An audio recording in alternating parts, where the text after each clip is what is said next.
കർത്താവിൻ്റെ മഹത്വമുള്ള നാമം വാഴ്ത്തപ്പെടുമാറാകട്ടെ. അനുഗ്രഹീതമായ ഈ നല്ല പ്രഭാതത്തിനാണ് കർത്താവിന് സ്തോത്രം ചെയ്യുന്നു. ഈ പ്രഭാത സന്ദേശം കേൾക്കുന്ന എല്ലാ പ്രിയപ്പെട്ടവർക്കും വീണ്ടും വരുന്നവനായ ക്രിസ്തയേശുവിൻ്റെ നാമത്തിൽ എൻ്റെ പ്രഭാത വന്ദനങ്ങളെ ഇത് വിശദാർപ്പിക്കുക. പ്രാർത്ഥനയോടും ദൈവാശ്രയത്തോടും കൂടി ഈ സന്ദേശത്തിലേക്ക് നിങ്ങളെ ശ്രദ്ധയെത്തിയിരിക്കുന്നു. സങ്കീർത്തനങ്ങൾ 138 അതിൻ്റെ സ്തോത്രം 6-ാമത് വാക്യം. യഹോവ ഉന്നതനെങ്കിലും താഴ്മയുള്ളവനെ കടാക്ഷിക്കുന്നു, ഗർവിയെയോ അവൻ ദൂരത്തു നിന്ന് അറിയുന്നു. ഈ വാക്യങ്ങൾക്കാണ് ദൈവത്തിന് സ്തോത്രം ചെയ്യുക. 138-ാം സങ്കീർത്തനം ദാവീദിൻ്റെതാണ്. അനുഗ്രഹീതമായ ഒരു ചിന്തയാണ് ഞാൻ നിങ്ങളുമായിട്ട് ഇന്ന് പ്രഭാതത്തിൽ പങ്കുവയ്ക്കുവാൻ കർത്താവിൽ ശരണപ്പെടുന്നത്.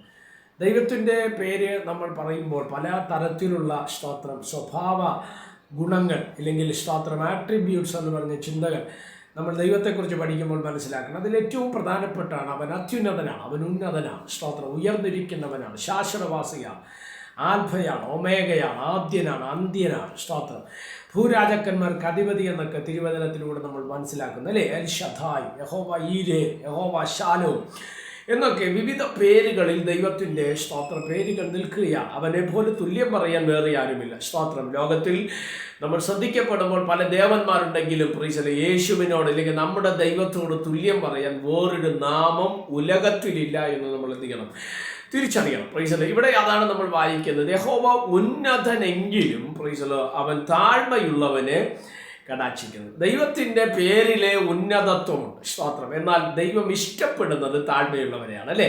അപ്പം ദൈവം ഉന്നതനായതുകൊണ്ട് ഉന്നതിയായിട്ടിരുന്നവരെ പ്രസാദിപ്പിക്കുമെന്നല്ല ദൈവം പറഞ്ഞത്, സ്തോത്രം. പകരം യഹോവ ഉന്നതനെങ്കിലും അവൻ താഴ്മയുള്ളവർക്ക് കൃപ നൽകുന്ന ദൈവമാണ്. അതാണ് ഫിലിപ്പി ലേഖനം 2-ാം അധ്യായം നമ്മൾ വായിക്കുന്ന സമയത്ത് സ്തോത്രമല്ലേ അവൻ ദൈവരൂപത്തിലിരിക്കെ ദൈവത്തോടുള്ള സദൃശ്യം മുറുകെ പിടിച്ചു കൊള്ളണമെന്ന് വിചാരിക്കാതെ വേഷത്തിൽ മനുഷ്യനായി ലോകത്തിലേക്ക് ഇറങ്ങി വന്ന് ക്രൂശിലെ മരണത്തോളം പിതാവിന് അനുസരണയുള്ളവനായിട്ട് മാറി. Praise the Lord.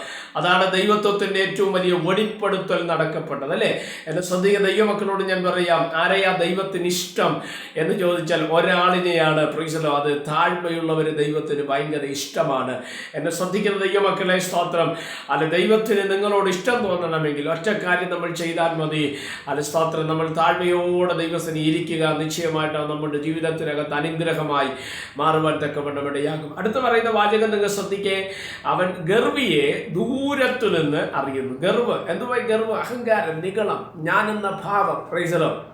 ഇതൊക്കെ ഇന്ന് മനുഷ്യ സമൂഹത്തിനകത്തുള്ള ഒരു കാര്യമാണ്. അവരെ കർത്താവ് എന്ത് ചെയ്യുന്നു? ദൂരത്തു നിന്ന് അറിയുന്നു. അതുകൊണ്ടാണ് ബൈബിൾ പറഞ്ഞത്, സ്തോത്രം, നിഗളികളോട് അവൻ എതിർത്തു നിൽക്കുകയും താഴ്മയുള്ളവർക്ക് കൃപ നൽകുകയും ചെയ്യുന്നു. താഴ്മയോടെ ഇരുന്നാൽ ദൈവത്തിൻ്റെ കൃപ നമ്മുടെ നടുവിൽ വെളിപ്പെട്ടു വരുവാനിടയ. ദൈവിക വാഗ്ദത്തങ്ങൾ, ദൈവിക ദൂതുകൾ, ദൈവിക ആലോചനകൾ നമ്മുടെ ജീവിതത്തിനകത്ത് നടപ്പിലാകണമെങ്കിൽ ഒറ്റ കാര്യം നമ്മൾ ചെയ്താൽ മതി. ദൈവിക വാഗ്ദത്തങ്ങളെ പ്രാപിക്കുന്നവർ ആ ദൈവിക വാഗ്ദത്തങ്ങളെ പ്രാപിച്ചുകൊണ്ട് ദൈവകൃപയ്ക്ക് കീഴ്പ്പെട്ട് നമ്മൾ ഇരുന്നാൽ ദൈവത്തിൻ്റെ നന്മയെ നമുക്ക് പ്രാപിപ്പാൻ തക്കവണ്ണം കഴിയും അല്ലേ. അതുകൊണ്ടല്ലേ ബൈബിൾ പറഞ്ഞത്, അവൻ നിങ്ങളെ തക്ക സമയത്ത് ഉയർത്തേണ്ടതിന് അവൻ്റെ ബലമുള്ള കൈക്കീഴിൽ നിങ്ങൾ താണിരിപ്പീൻ. സ്തോത്രം. ആ വാക്ക് അങ്ങനെയാണ് അല്ലേ. താഴ്ന്നിരുന്നാൽ ദൈവത്തിൻ്റെ വിടുതൽ നമുക്ക് കാണുവാൻ തക്കവണ്ണം ഇടവരും. അതിനായിട്ട് ദൈവം നമ്മളെ സഹായിക്കട്ടെ. പ്രാർത്ഥിക്കാം. പരിശുദ്ധനായ ദൈവമേ, സ്വർഗീയ നല്ല പിതാവ്, ഈ സന്ദേശത്തിനായിട്ട് സ്തോത്രം ചെയ്യുന്നു.